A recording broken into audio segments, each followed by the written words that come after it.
Hello, everyone, and welcome to the Evolve with Emily show. I'm your host, Emily Hayden, and today is a very special episode for me because to my podcast listener, OGs, the one that started with me back in December of 2018, you might remember that I launched my podcast with this company called Operation Podcast. It was a friend named Chase Chewning who owns the company who had recently launched it as an outward expression of his own podcasting journey of Ever Forward Radio. And through working with him, I was able to launch my podcast. We were able to hit over 1 million downloads together. The show is now over 2 million downloads. So it's just been really beautiful to start from such a initial place of just this desire to get my message out there, and to have that support of getting that message out there was something that I really needed, because when I started, I didn't quite know how to do everything myself. Actually, I didn't know how to do any of it, to be honest. So having that was absolutely crucial for me. And it's really cool because it really formed a friendship that I've been able to keep over many years. So today's guest is actually the owner of Operation Podcast, Chase Chewning. He is the host of the Ever Forward Radio podcast that you guys may have already heard. He's had incredible guests on, over 800 episodes.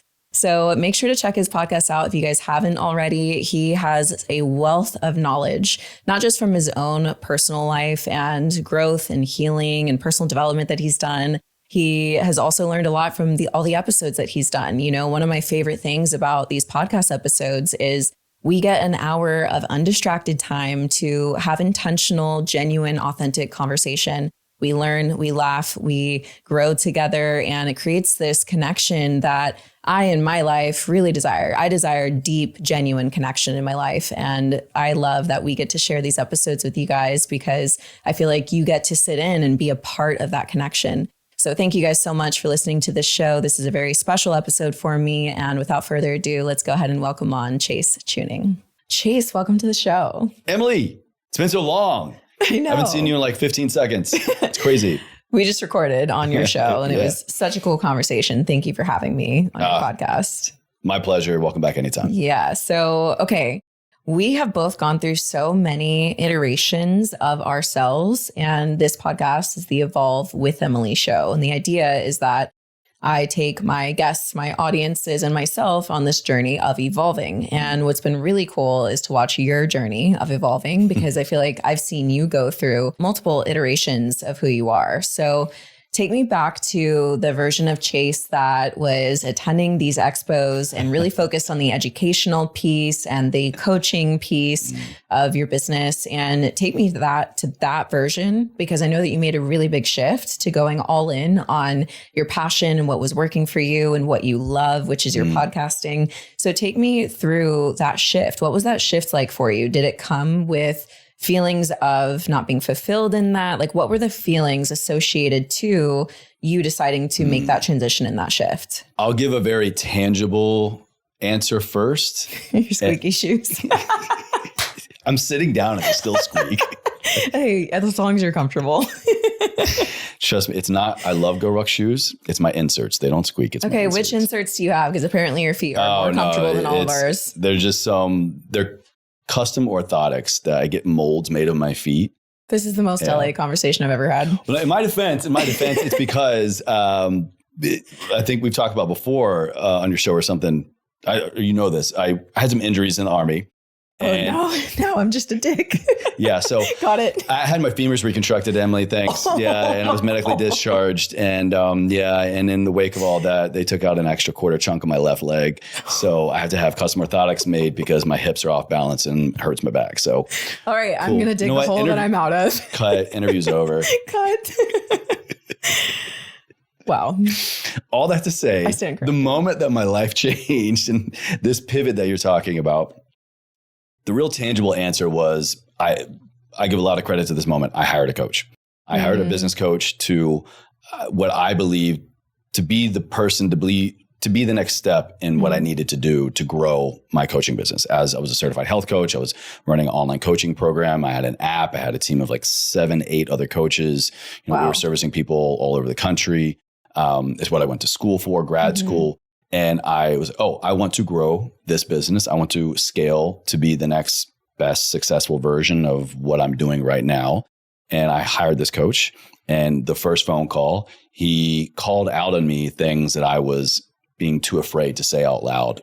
And that was what I really wanted to do. It's like, Chase, the first 20 minutes, you haven't shut up about all these guests that you're interviewing and your podcast and what you just spent all the last week doing. We're not going to do your coaching business. You're going to focus on your podcast. I was like, damn. Can I get a refund? Because I just paid you a lot of money to not do the thing that I thought I hired you to do. We still work together. And that call was, I should have paid him double, triple what I paid him, because there was so much value in getting that feedback and that mirror to go, Chase, just because you have been doing something, just because you have a degree in it, just because you have these other people or you've started these platforms and you're known as this thing, doesn't mean that you have to keep committing to that thing. But it does mean that you have to make a choice. And I made the choice to go, all right, you know what? Screw it. It's been 2 years at this point of I left my job as a wellness director in a concierge medical practice. I was a clinical health coach for about 4 years. I left all that identity behind and I had already been kind of doing my own thing for about 2 years at that point. So a little bit of that scariness was gone for me. I didn't have to make as big of a jump. Actually, I don't know. Is it a bigger jump to go from your 9-to-5 job to entrepreneurship, or the job and identity and career that you made for yourself to completely leave that? You know, I think it's relative based on where you're at. I think they're both huge jumps. Yeah. You know, because we get so attached to what we're currently doing and producing and even what's working in our lives. It's really hard to create that change, especially when you don't necessarily know if it's going to work out. And especially in 2019 is when, or spring 2019 is when I had this phone call. And at that point, a lot of people I was talking to were still like, what's a podcast? Totally. You know, it was kind of before that bubble a little bit. And I was like, screw it. I'm going to go all in because it's what I love to do. I'd already started making some money on it. You know, if I just took all of my efforts of what I'm doing, running these two things of being a coach, having my own clientele, managing a team of other people, and then running and hosting a podcast at that point was 2 episodes a week. Say, Chase, you can do it. That's a lot. Yeah. Wow. It's a lot. You know, even still, I'm a full-time podcaster, and even still 2 episodes a week is a lot. So I just decided I'm going to commit. I had this person kind of mirror back to me of what they saw in me, what lit me up the most. And I was like, you know what? I'm going to run with it. And I haven't looked back since. I treasure that moment and that phone call and that scary jump so much, because without it, I don't know to say I never would have done what I'm doing now, but it probably would have been delayed significantly. But, you know, really, that was just the first part of it. You know, I say that was kind of more the tangible answer, but really, to your point of what we were talking about a few moments ago, was just opening myself up for what could be. Opening literally my life, my schedule, my job, my income, my livelihood to a lot of white space and a lot of creativity and a lot of, it's okay to not know what to do, but it is important to put yourself in pursuit of figuring that out. Wow. And, you know, it was just kind of one step after another and one failure after another, but just, I had such full commitment to me.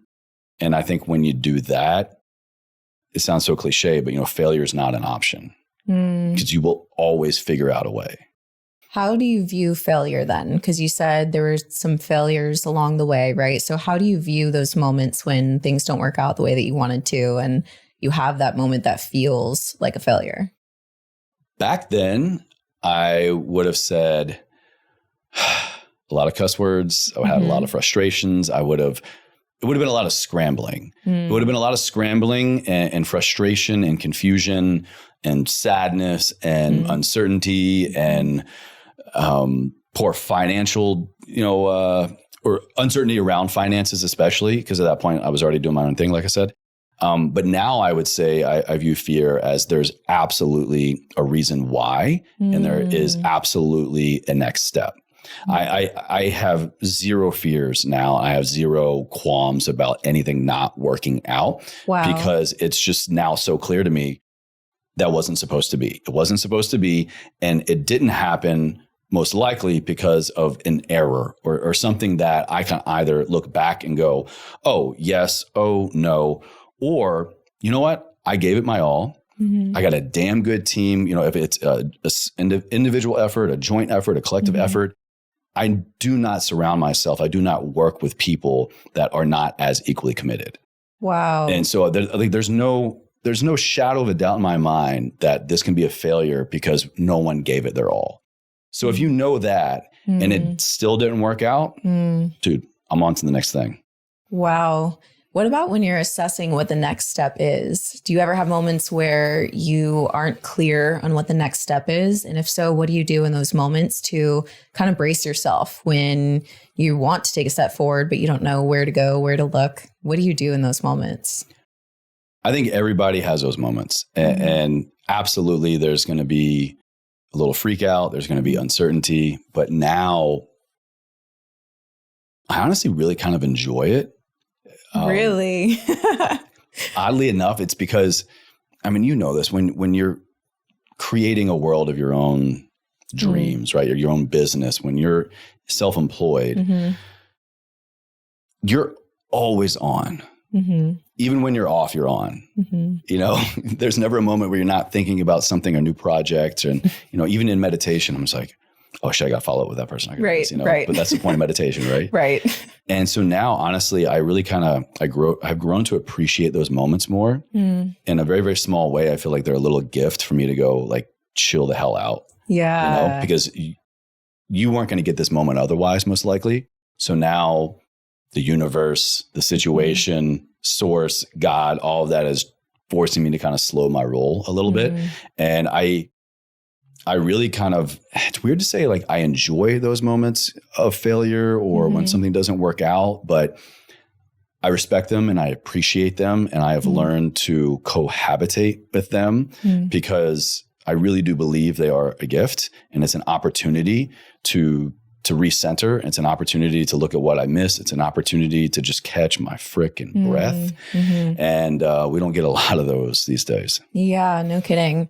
What about for the people that they're listening to and they would love to respond to a failure that way, but right now they're so consumed with what it is that they failed at, right? That they are just internalizing it. What are some actionable tools that you could share with them to help them take steps more towards embracing failure the way that you are? What are some things they can actually do? I think number one, like I said earlier, white space. You need to just carve out time. You need to devote time of nothing.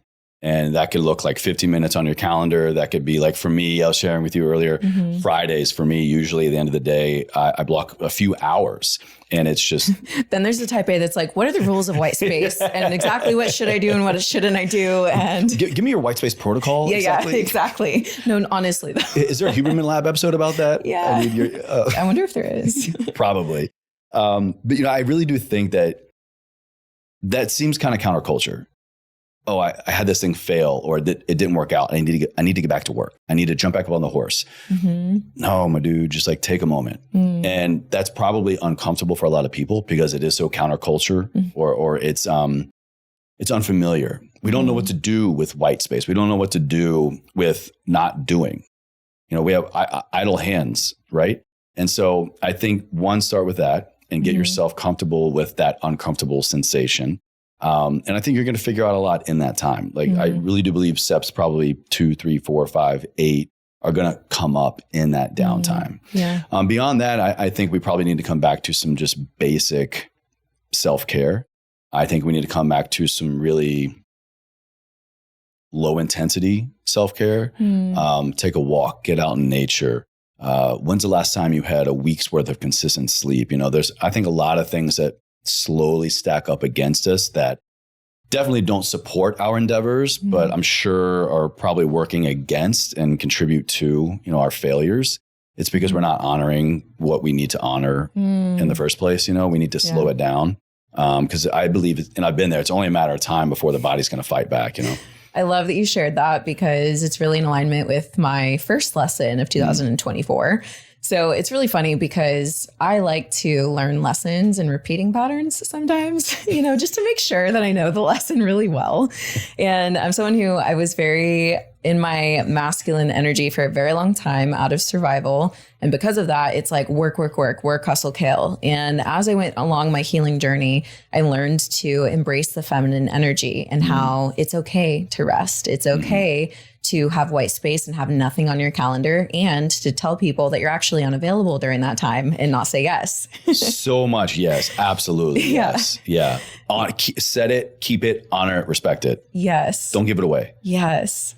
And within that, it's sometimes, if I'm not careful, I can find myself slipping back into old patterns of just being into the masculine. So I don't know if anyone else felt this way, but at the beginning of the year, I was so excited and so motivated. I'm the kind of person that I love the first of every month, and I love Mondays, and I love the first of the year. So when the first of the year is on a Monday, it's like everything at once I could explode. And that's the kind of energy that I had going into my year. And I just, without even realizing that I was doing it, just 1,000 miles an hour. And it was wild. It actually only took me a week to burn out. At the end of that week, oh, wow, I burnt out so quickly, which is wild. I used to go weeks without burning out. And so now I feel like my system's so regulated that when I push it way too hard, way too much, it signifies and tells me so much sooner, which I appreciate. So I don't want to go down that road, not being in fullest alignment and in harmony with myself. So yeah, I just relate to you, because if you do not give your body the rest that it needs, and you don't allow, both the push and the pull, the flow and the work, you'll get into a space where your body will just start to shut down. And it can either, manifest through something like a burnout, or sometimes it manifests through illness, disease, sickness. How many times does someone get sick and they're like, oh, my body's forcing me to stop? Yeah. Yeah. It happens all the time. Yeah. So, okay, I want to talk a little bit about your evolving journey when it comes to Operation Podcast. So for those that don't know, Operation Podcast is a production company, and you can elaborate on it a little bit more, but it's actually what helped start my podcast. So you guys were the first people that I ever worked with. You helped me hit the ground running. And I think we worked together for like over 100 episodes or something. We did a lot. Yeah. And it was 100 episodes. I know for sure we crossed over that first 1 million downloads with you too. Yeah, that's right. Yeah. Oh, that was such a big monumental moment. And yeah, it was really cool to experience that. So talk to me a little bit about starting Operation Podcast, right? Because this was what you transitioned to from your coaching business and whatnot. So talk to me about that transition, and then tell us now about how that's even evolved. I mean, evolve is the perfect word for what I'm doing and how Operation Podcast came to be. From that phone call I was sharing earlier with this fitness business coach that I thought was going to scale my fitness coaching, health coaching business, that I then pivoted into really just pouring my heart into my platform, my show, Everforward Radio. Evolution was kind of just, again, this is 2018, 2019. Podcasting was still very new for a lot of people. It had been around for years at that point, but just wasn't very popular. A lot of people, especially in the health and fitness space, other coaches, other gym owners, then kind of saw me like, oh, wait, Chase is just doing podcasts? How is he doing that? So I then kind of became the guy that a lot of people came to. Hey, I'm thinking of doing one. How do you do it? What's the purpose? What's the benefit? Do you make any money? How did you get this guest? All these things that when somebody wants to do something, they see somebody else that is doing it, they kind of put you on a pedestal. But, if you're doing it, and the public eye was, I'm only doing that, which majority was yes, they want to come talk to you. And so I then began to help people slowly but surely. I didn't realize it, but I was a podcast consultant. I was helping people. Oh, like this is your home setup. Like, oh, you should get this equipment. Or if you're doing remote, you should do that. Or you literally helped me with my home setup. Right. Yeah. And so I began to kind of just help people. And then I think like a lot of people in their entrepreneur journey, you kind of accidentally happen across the thing that you wind up doing. I was asked, somebody asked me, well, how much do you just charge to do it? And at that moment, I was like, oh, wait. Oh, yeah. I've never thought about this as being an offer, like a part of my business, but I'm not in podcasting. I'm a podcaster, but having already like been in business for myself, the opportunity light bulb moment went off. I'm like, oh, money. oh, opportunity. I could do this. Sure. Yeah. Mm-hmm. And so I said yes. And then I started saying yes. And then once I got a few more yeses, I then went to pitch it and offer it and let people know, hey, this is what I do. Here's how I do it. Here's what I can do for you. Then that turned into, of course, with any business, you kind of run to that scale threshold. I can't help everybody all day long launch a podcast, grow a podcast, and do my own. So I created a course. I created 2 courses, actually. And then, as luck would have it, a lot of people went through the course and I poured everything into it. How to record, how to edit, how to launch, how to monetize, interview tactics. I mean, at that point, I had been podcasting for 4 years. Yeah. And this awesome. Was 2019 when I put this out. Yeah. So about 4 years. Wow. You really are almost, a podcast OG. It's been a minute. It's been a minute. And so, okay, let me scale. Let me next step in, my offer and my business. I'll create courses. I guess I did them too well because I got a lot of feedback. People would tell me, this is too much work. How much do you charge just to do it all? Wow. So I'm like, okay, I guess I did too good of a job of showing people, if you really want to do this and you want to do it at this quality and this caliber, and you want it to be a really sustainable thing and potentially make money on it or just use it to leverage your current business, it takes work. It's a lot of work, a lot of commitment, and you have to constantly be evolving with it. And so the courses worked for some people. A lot of people are asking me, hey, can you just produce it? Can you create it? Can you edit it? Okay, cool. Bing, another light bulb moment went off. I went from consultant to course creator to creating a production company. And we began, put together my podcasting super team of audio editors, show notes writers, content creators, a lot of people that, it's so funny, all the steps along the way, my content journey and social media and YouTube and Instagram and all those things, I'd create a lot of great relationships with people that did that stuff. And I would work one off with them, on my show or, YouTube videos or something. So I was like, hey guys, I got something. Yeah. Let's, you edit the video, you edit the audio, kind of scrapped it all together. And then did that for about 2 years. And now we're quite literally sitting in the next evolution of Operation Podcast. About a year ago, now we're in, we got into studios. So we're here in one of 2 that we have in LA now, about to be in the next month. We'll have like 3 and 4 coming. That's awesome. Potentially Nashville. Really? Yeah. Wow. Okay. And why Nashville? So I have somebody that wants to do a podcast and they're a business owner and their business is crushing it, doing great things. And I know this guy, he's a very business oriented guy. So I was like, hey, what if we did your show and, we're going to build out a studio. Here's all the equipment, like same thing we would normally do for anybody else. But I was like, he's in Nashville. I would love to grow into Nashville. And I was like, hey, what if we partner up and you can have this space to do your show, but it can also be a revenue generator as well. Yeah. So he's like, sold. That's awesome. That's really cool to see. And so, anyone listening, if you're in LA or West Hollywood, you can book the studio. West Hollywood, Santa Monica. Santa Monica is where we are now. And we'll have 2 more coming in Santa Monica. One's right across the hall, actually. And then, West Hollywood as well. So awesome. So talk to me a little bit about the podcasting journey. So earlier we were talking and you've done, how many episodes have you done, by the way? What number are you 789 went live yesterday, I think. Yeah. That's incredible. That's really something else. And I feel that content creators and podcasters specifically will understand what goes into that. It's a lot of work. So within having that many times doing something, what have you learned about the constant progression of being an interviewer yourself? So meaning what have been like the main takeaways from interviewing so many people, and how do you make sure that your skill and your craft is evolving as your show grows? That's a really good question. That's a really important question. It's honestly one I think it's probably the one that gives me the most struggle because maybe I'm reading too much into what an interviewer has to be, but our job is to hold space for this person, to come prepared, to ask questions, to banter, to probe.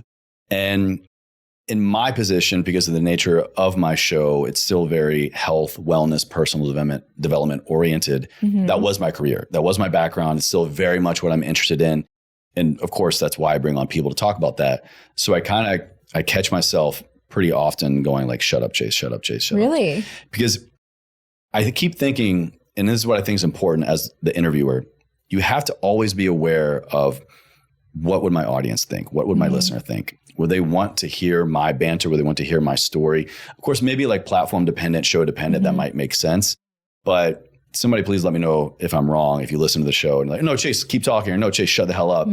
I feel like the biggest dialogue I have with myself is to say less, talk less. But it's a struggle because I'm like, I do this because I'm so curious about it. Like I want to talk to you because so much of how I see you live your life and what you're doing, what you're pursuing lights me up, inspires me. I can relate to it. I've had a similar failure or success.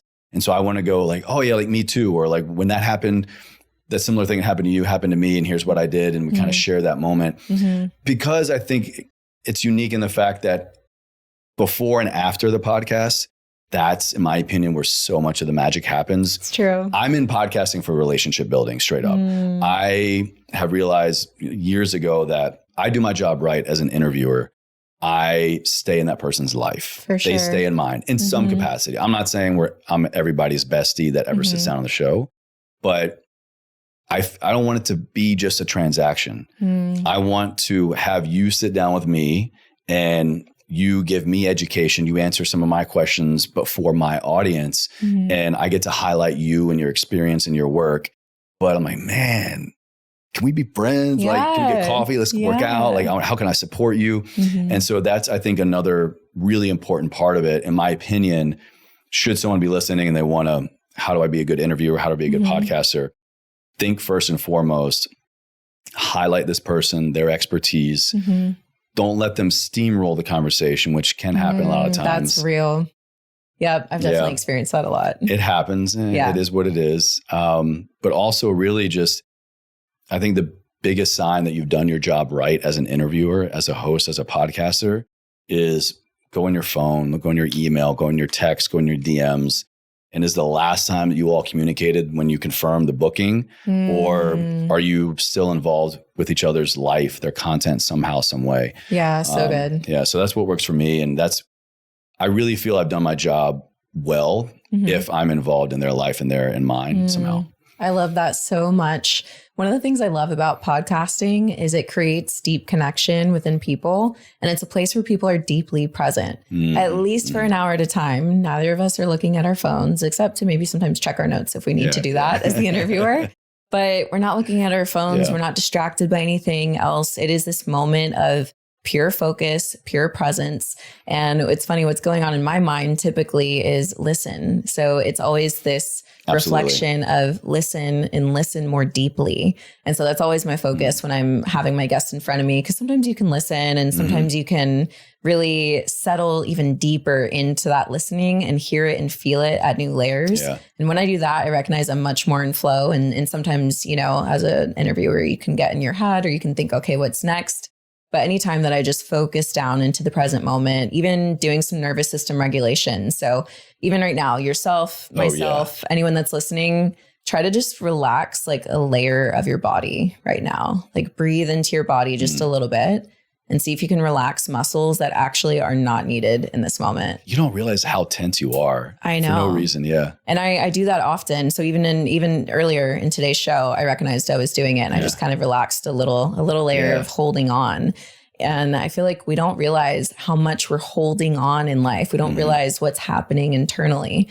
And, you know, mental health and emotional health is something that I think is so important to talk about. And it's something that you are very outspoken about. And you've even shared on your platforms some more recent journeys and experiences that you've been going through and challenges.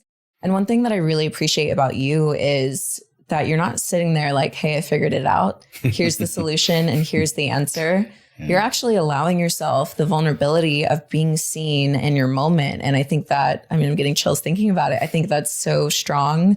It's so powerful and it's really needed. And it allows people to know that they're not alone and that they're not broken if they're going through something like that. Like you're not broken, you're not weird, you're not bad, you're not wrong. You're a human being that's going through a human experience. And for whatever reason, these are experiences and lessons that have surfaced for you. And I'll repeat what you said earlier about it being a gift, like things surfacing as a gift, because that's also a foundational truth that I have in my life, is that when things surface, they surface for us, and they surface because when the student is ready, the teacher appears. Yeah. So it's surfacing literally because you're ready to handle it, even if it doesn't feel like it in the moment. So, you know, kind of going into a little bit of mental, emotional health, would you share a little bit about your journey and your process with us? In some ways, the level to which that I share a lot of my life, my physical state, my emotional state, my mental state, one could probably argue that, hey, maybe it is too much. And in some degrees, I'm realizing it actually is not a good thing for me right now with some certain things that I'm going through to share at the level to which I am. Even though in the process of sharing, I do feel like it's therapeutic and I feel it feels right. I don't feel, it's not forced. I don't feel like, oh, I had a panic attack. Oh, this would be a great piece of content. You know, it's not like that. It's just, this is what I'm feeling. This is why I think it's happening. And it feels natural for me to kind of want to expand on it a little bit. And that's something that I definitely kept too reserved for too long, for way too many years of my life. I think we all know, we have that feeling of, this is what I want to do, not what I should do or what others want me to do, but it just feels right, whatever that is.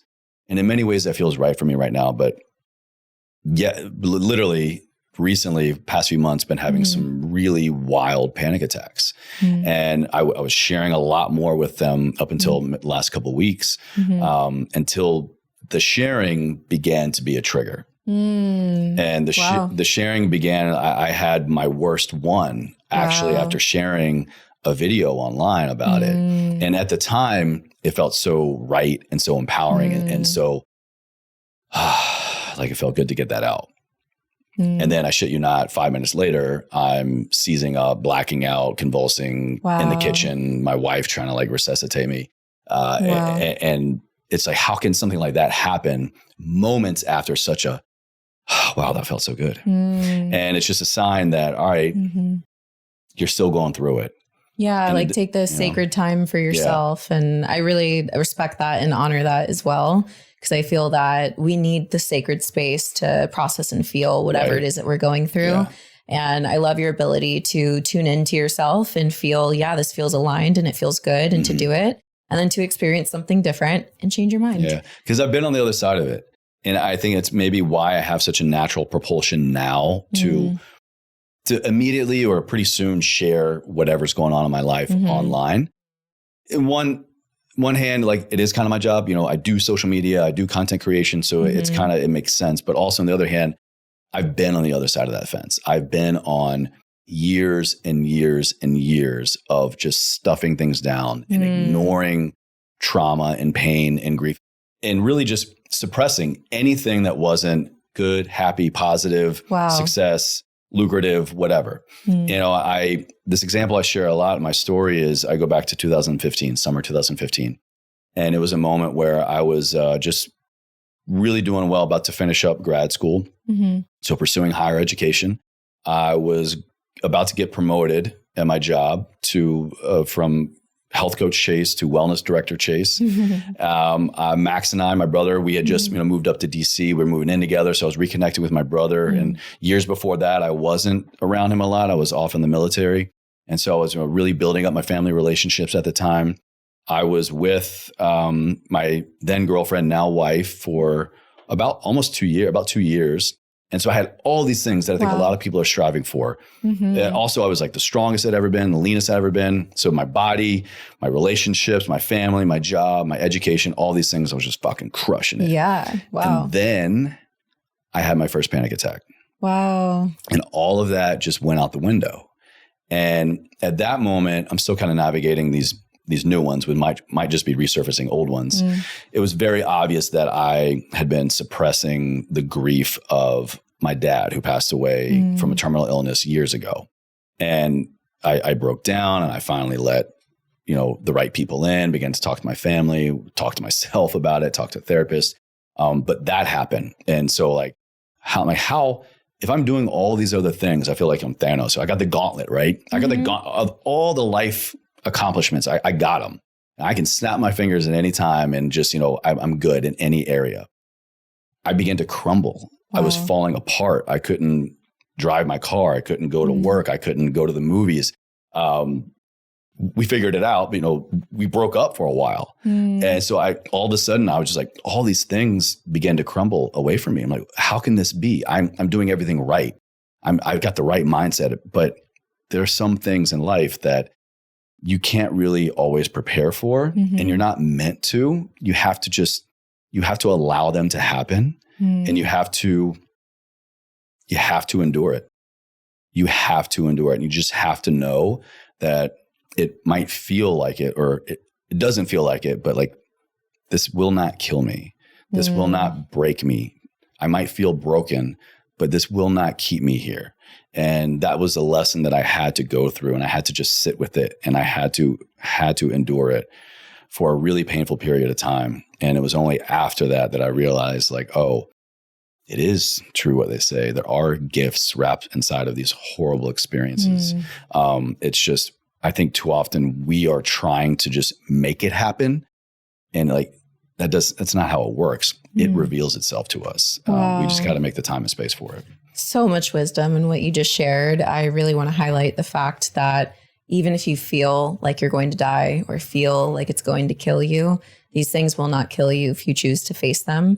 But I do want to ask how, in those really difficult moments, what are the things that brought you relief? Whether it was a practice or a person or something that you did on your healing journey, what were those things that brought you relief? Super simple. I walked down the street to CVS. I'll never forget. Walked out of the apartment where I was living with my brother, walked up maybe like 2 blocks to CVS. Might have been a Walgreens. Got this like marble color journal notebook.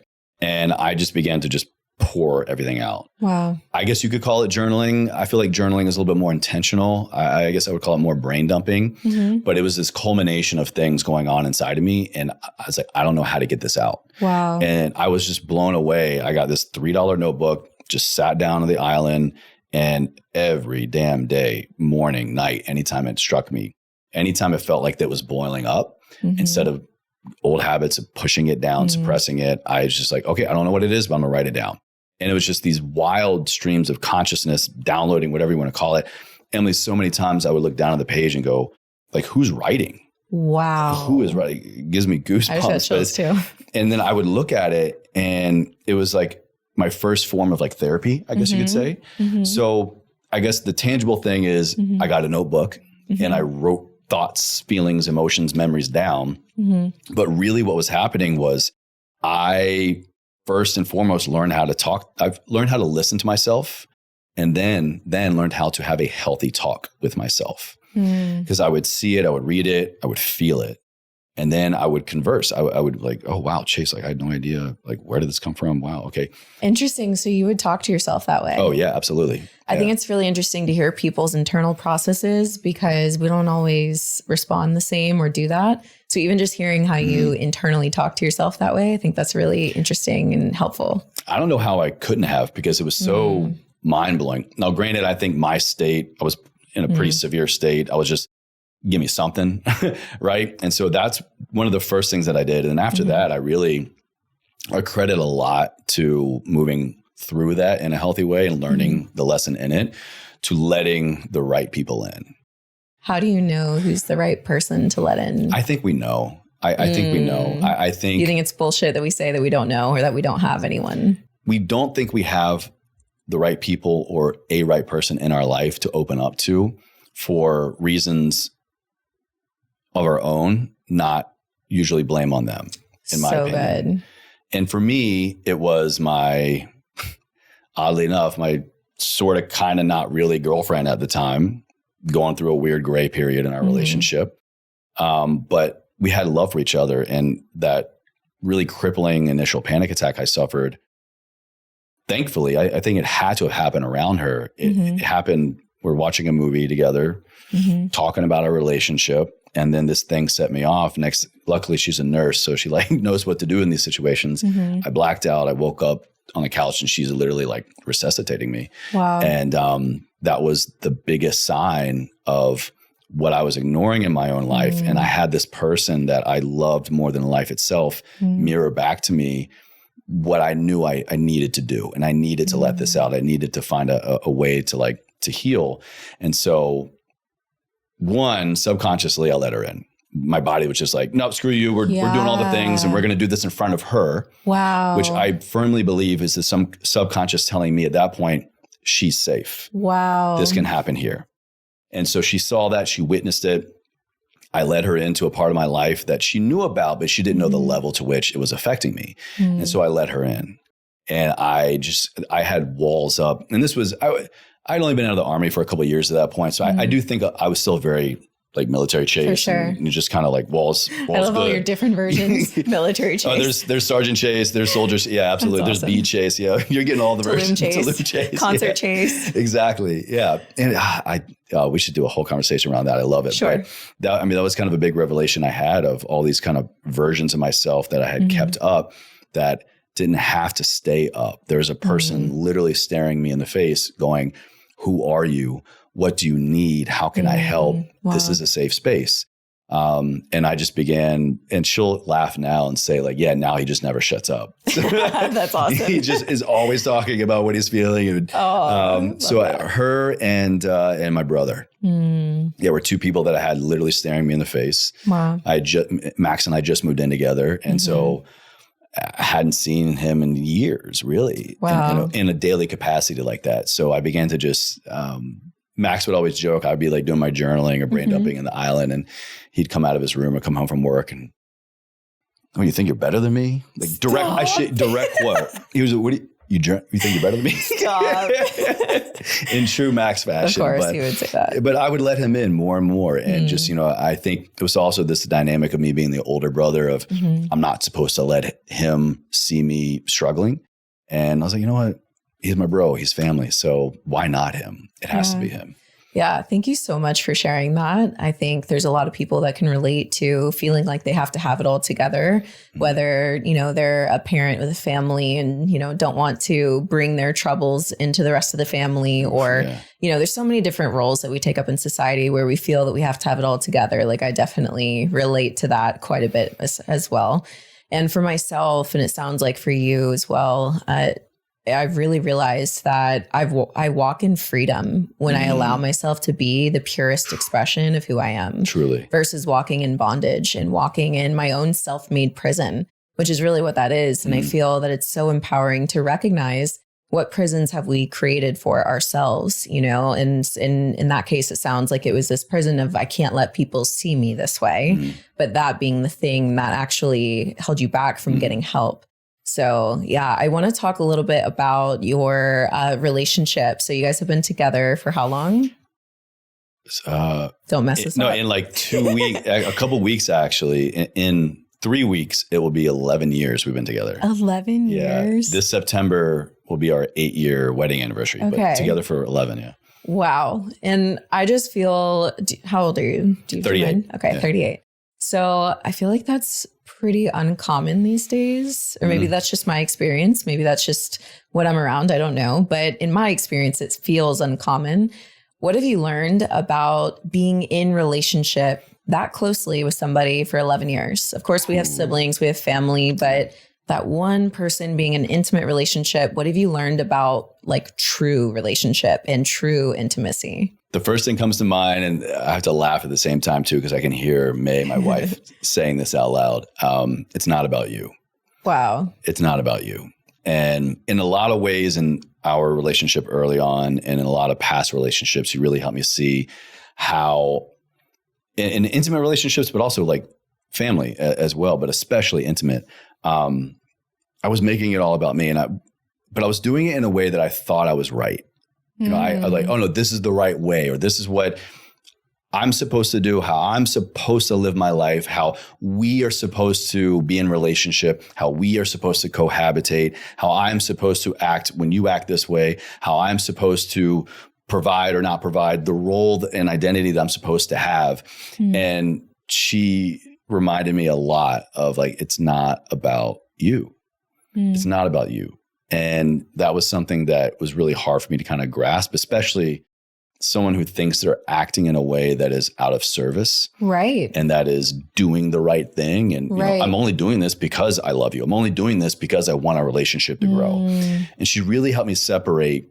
I guess you could, help me really kind of see the ego involved, which was even more difficult to understand because I'm not egotistical. I'm doing this because I love you. I'm doing this because I think this is best. Well, in all of those sentences is I. Wow. And so there's another level to it that I really think is really unique and is very helpful for people navigating the self. And is if you're in a interracial relationship, anybody of a different race, ethnicity, culture, religion, she was the first person for me that was like that. She's Persian, Iranian American, and there's just something to stepping into a family of a different religion. Your parents weren't born here. You speak multiple languages, like English wasn't your first language. And all these kind of little like micro assumptions that we have in relationship that completely blew my mind. I'm from South Virginia. Right. I'm I think a Southern gentleman. I was raised a certain way. I was raised by my, parents and grandmother. And so I very gentlemanly and treat the woman like this, blah, blah, blah. But I began to realize how much of just my culture was steamrolling my relationships. Really? And I didn't think anything of it because in my opinion, not to offend any white people, but I don't think white people have culture. Wow. I think we're pretty just standard, maybe like Southern hospitality is like all we got. Right. But I was really humbled into the world of culture and religion and just respect. And again, it got me out of my own way. Wow, that's incredible. Yeah. If you can date outside of your race, I think is amazing. It's a beautiful thing. Just to be daily with somebody that challenges language, challenges how you think, and just, you have to then, there are way less assumptions you can make about what's going on in their family's life as you can if they're the same religion, race, all that stuff. And it's a fun challenge all the time. For sure. Persians can be intense. I'm not going to lie. They're all up in your business. I mean, I feel like a lot of groups could say that, right? A lot of groups would say that about themselves. Basically anybody who's not white. So true. Yeah. Again, not to offend my white people, but. Yeah. All right. So I wanted to talk about you and Mae meeting. I was listening to a recent episode, actually. Well, I don't know that it was recent, but it was a recent one I listened to with the authors of Becoming. And you guys were talking about the choiceless choice when it came to the person that you're with. Yeah. So for those that are listening that don't know what the choiceless choice is, and would you just expand on that as well as share your experience of meeting Mae and how you felt like you knew that this was your person? Oh, man. Well, first of all, I'm going to backtrack just a little bit because the story of how Mae and I met, and she will tell you, if she was here, I would say the same story. And it makes me look so good. So I have to share it. I'm going to gloat a little bit. It makes me look so good. She actually stalked me for about 8-9 months. No way. We went to the same undergrad. Yes way. Yes way. So excited to tell this story. Long story short, she would come into this coffee house where I was working in between classes part-time during undergrad. And she was like obsessed with me. She would stalk me. She would never come up. She would never order from me. She would always sit in like the corner. She would have her friends come order. They're like, yo, come check out this like hot guy at the coffee house, blah, blah, blah. And so she knew who I was for like 8-9 months. I never noticed her, never saw her, never pursued anything. And then we met actually one night, thanks to my brother. Really? Max? Max was like, hey, what are you doing right now? I have a bunch of girls coming over. I think we're going to have like we just left a barbecue. I think we're all going to party here or something. My friend has a friend. I was like, cool. Okay, cool. So he's like, hey, I need a wingman. I was like, okay. So I was down the street, went over to Max, and I walked in, and Mae turned around. Saw all Max told her was, hey, my brother's coming. She didn't know who he was. She thought like frat bro or something. Wait, she didn't know you were about to walk in? She didn't know. I have a name at this point. So the coffee shop that I worked at was called Rev It Up. Okay, that's the name amongst her friends. They refer to me as Rev Boy. Stop. She turns around. She goes, Rev Boy's here. Stop. She freaked out, panicked, went in the bathroom, had like a little pep talks, like get it together, like you can do this, Mae. Like he's just Rev Boy kind of thing. Stop. Is this her story? Did she really do this? God's honest. I love this. She will tell the same story. I love this. And then I had been overserved that day. So I wasn't probably my most Southern gentleman self. I was nice, but she'll say that I was definitely kind of like cocky, which was something I was trying out at the time. Something I was trying out. That was cocky Chase. You're getting all the versions. Yeah. I was recently single-ish for a few months. Yeah. And I was just like, I'm going to just, play the field, do whatever. Yeah. And then I literally, it wasn't that exact moment when we first met. Mm-hmm. I thought she was literally just a friend that my brother was trying to like hang with. And I was like, I'll hang out with these people, whatever. But she had my attention. Mm-hmm. And then later on in the evening, I looked over at her and it was this like perfect moment of like in the movies, like the heavens, like the night sky is parted and the moon shone down on her face. And I will never forget this moment. And I looked at her. And in my head, I shit you not, I go, fuck. No way. This is it. This is it. And I saw her just in like the moonlight. I was like, yeah. Wow. No more single Chase. Wow. Yeah. And it's the most visceral feeling of connect. It went beyond, like in that moment, I can say with a shadow of a doubt, like I was like, oh, I'm in love with her. It's love. It took me a while to say it. I was the first to say it. But it was this feeling of, I've always loved you. Wow. Of course we're here now because we're supposed to be together and we've always been together. And this is way before Tulum Chase had beads to even think about past lives and subconscious and all this stuff. But it was just, it was the clearest, choiceless choice of my entire life. Wow. And then, we call that day zero because other than that kind of gray area, kind of going through our 2-year stuff, we've been together ever since. Thank you for sharing that story. I love a good love story. I'm curious what she would say if she was here. Maybe did she have a similar feeling at any point? Did it take her longer to, obviously you guys are married for 11 years. I'm sure she has felt it now. But I mean, did she feel it at the same time? Did she feel it later? Do you know when that was for her? Yeah, we've talked about this. Okay. We both agree. I think more so me in that first night, that first kind of experience together. More so me, it was, oh yeah, game over. This is it. But we both agreed that from the very beginning, we just had this level of comfort and we had this level of safety and familiarity. And I mean, really the best way to describe it is just, we've always been together. It's just, we're just now together physically for the first time kind of thing. Yeah. Yeah. It's pretty undeniable. And I think that's rare, lucky, to have two people. Because I feel like in a lot of relationships, people feel, he loves me more than I love him, or I like them more than they like me. And there's always maybe a little bit of kind of one up or something. But her and I, it was just this undeniable through line of it always has been and it always will be. Wow. That is so beautiful. Oh my gosh. Are you guys, what is a connecting piece for you guys outside of professional life? So what do you guys like to do together that's outside of work? We like to do our own thing. Really? I said that on purpose because I think a lot of people wouldn't think that. Yeah. And again, from the very beginning, we both have agreed and felt very strongly that we're going to be together.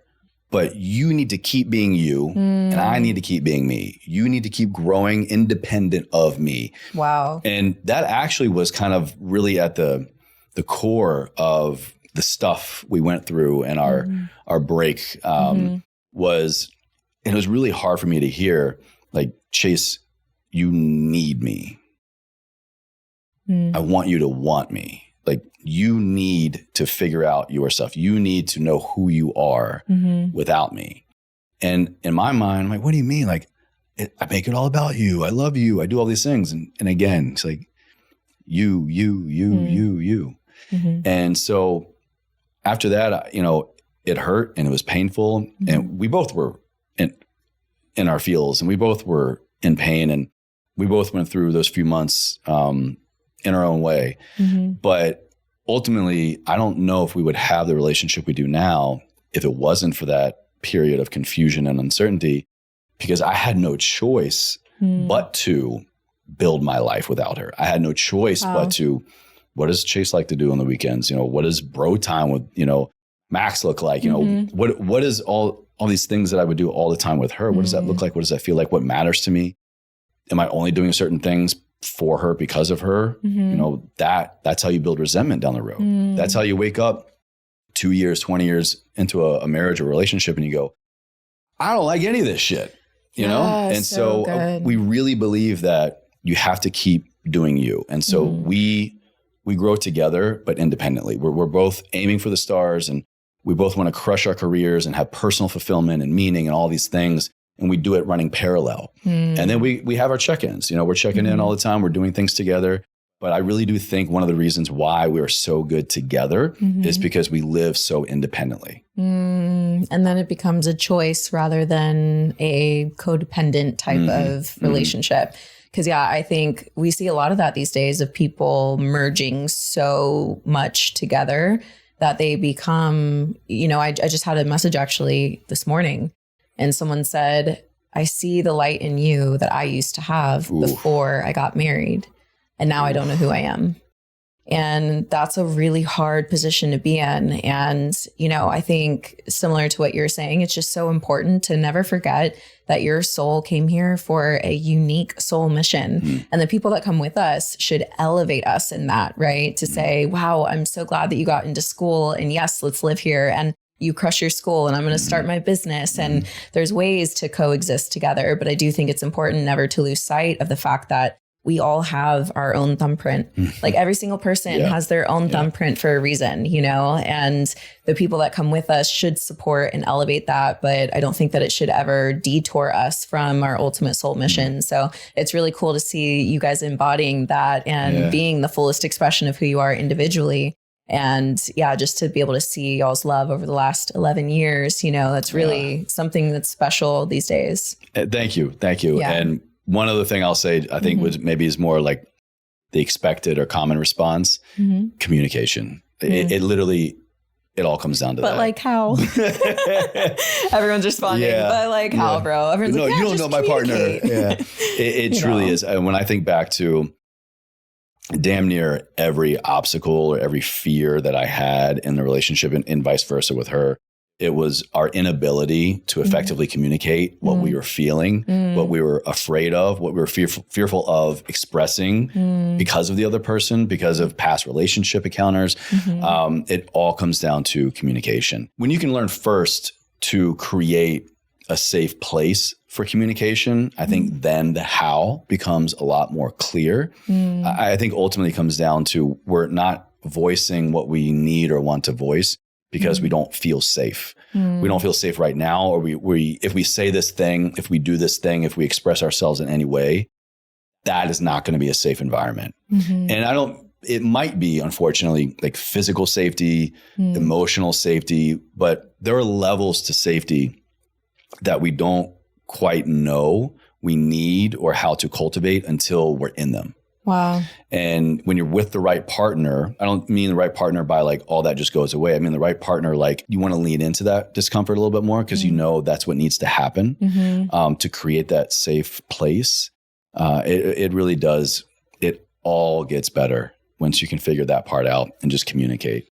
Yeah. And I love that you mentioned that because I really think that everything externally is a reflection of us internally. So first, we have to cultivate that safety within ourselves. So even think about you being brave enough to sit there and journal all of the thoughts that are coming through your mind, right? Like that was you giving yourself a safe space to express.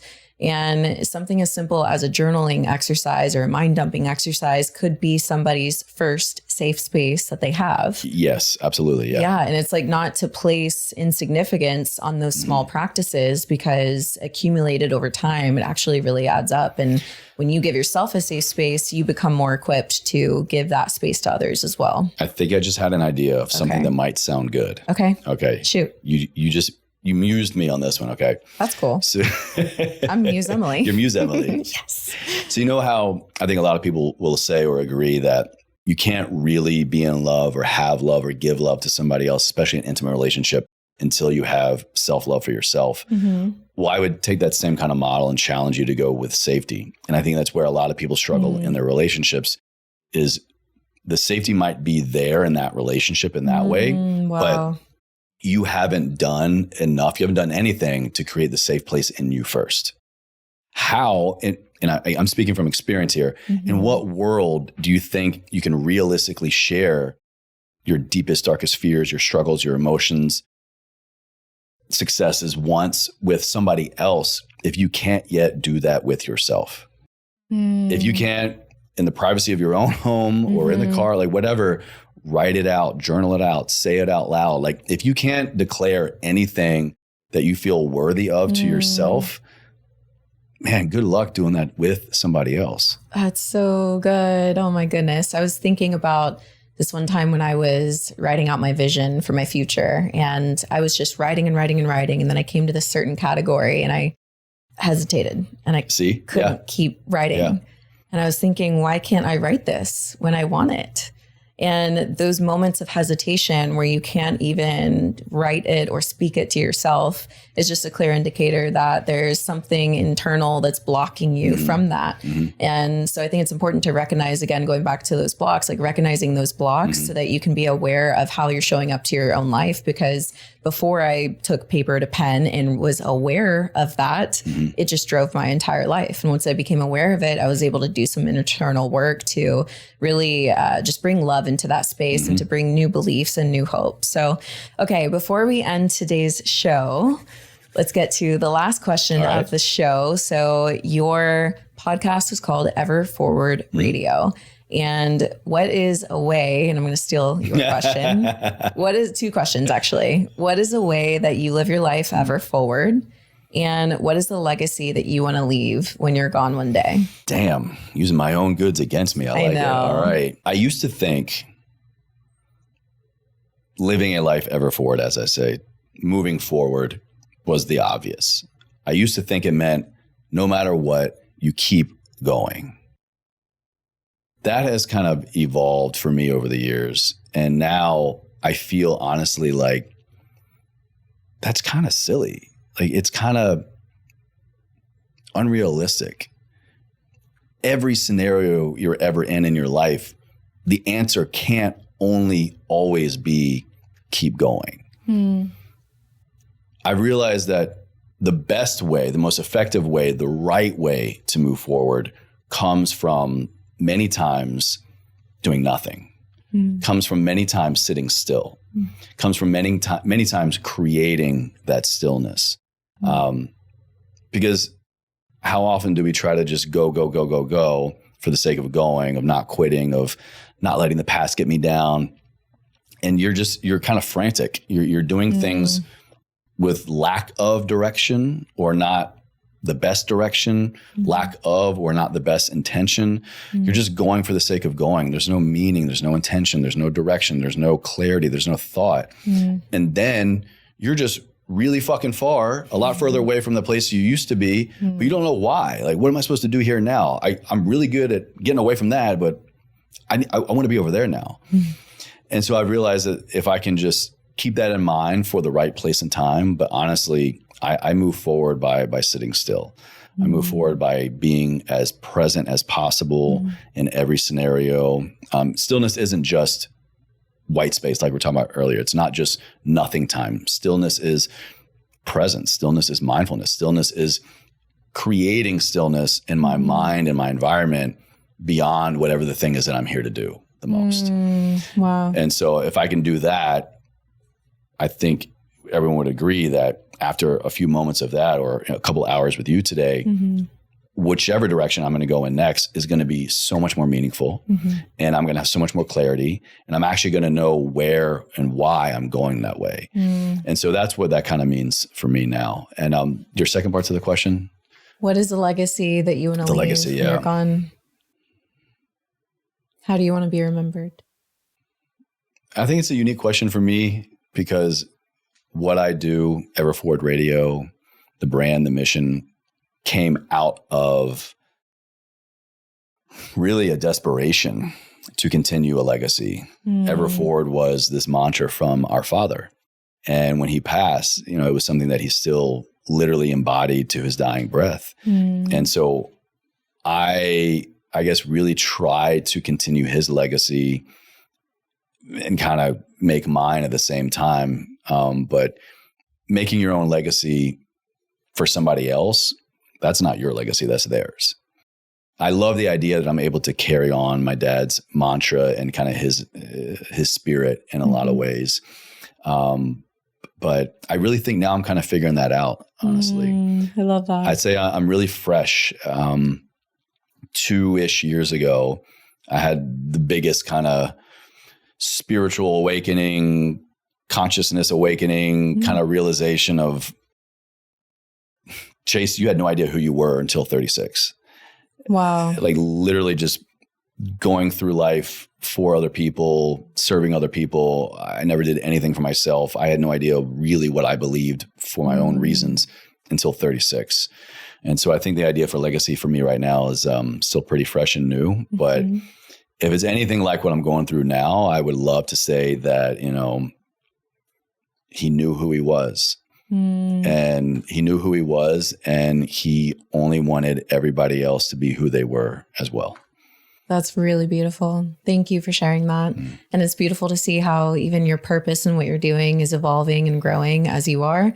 And that, again, is just a reflection of how much our own inner work reflects into the work that we put into the world, and ultimately how we're remembered when we leave too. So yeah, thank you so much for being on today and for just being such an open book and sharing everything that you did. It's so inspiring to see a man that's very strong in his masculine, that is leading and creating a mission that others can truly get behind and feel inspired by and want to be their best by looking at, you know. So thank you, Emily. Thank you. Yeah, it's, you know, the world's a little crazy right now. So we need people like you. So thank you for tuning in today and being here. My pleasure. My pleasure. It's so good to see you. Seriously. Thank you. Yeah, you too. It's been dope.